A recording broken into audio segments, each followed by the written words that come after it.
In a university setting, your professors are likely to require you to use scholarly research. But what does that mean? Research is not a new concept and is likely something you do regularly, if not daily. Everyday research can include anything from researching the most energy-efficient light bulbs to researching whether drinking coffee is good for your health, and everything in between. The concept of research is nothing new for you. In contrast to everyday research demands, scholarly research is not terribly different. For either research mission, you'll want to find reliable, credible, evidence-based material that will help you make smart choices and conclusions. However, when it comes to scholarly research for your course papers and assignments, your instructors are likely to want a higher level of information quality than what you might decide to use for everyday information needs. The amount of information at our disposal can be mind-boggling. Even when a library can't provide sources of information on a particular topic or information that will answer a particular question, the internet almost certainly can. Because of this, we are rarely in a situation where we can't find information, but we are often in a situation where we need to decide if the information we've found is something we can use. It's important to remember that not all information is of the same quality. We need to be somewhat skeptical of what we find.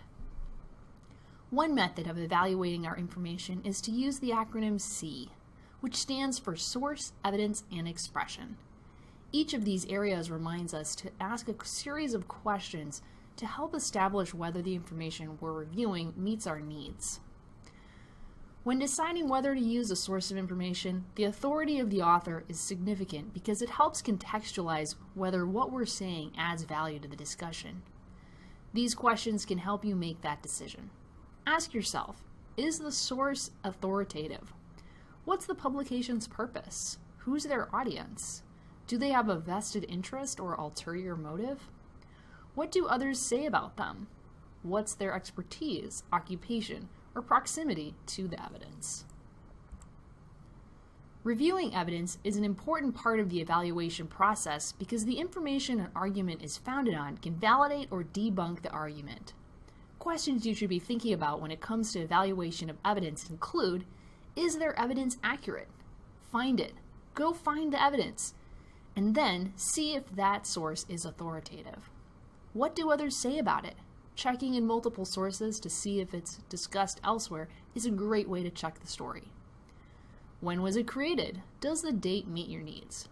Historical research may require you to look to discussions taking place well in the past, while scientific or medical information needs are going to require more recent information. And finally, the expression of the material is important to evaluate. Expression includes the overall presentation of the material.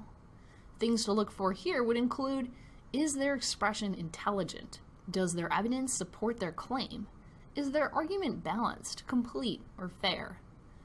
Do they add value to the discussion? And do they have rights to what they're using? While it would be great to use the SEE method of evaluation for every information source you encounter, you might not remember all the questions you ask of your sources. What's important to keep in mind with any information you encounter, and especially with assignments that ask for scholarly research, is that the accuracy and quality of information you use matters. The information we interact with influences and shapes who we are as a person. Investigating the nature of that information is like reading the label on a package before eating something. You want to know it's good for you, or at least you want to know that it's not. Since we're on the topic of knowing your sources, you should know this wasn't a solo presentation, and there are a few discussions and images consulted in this creation.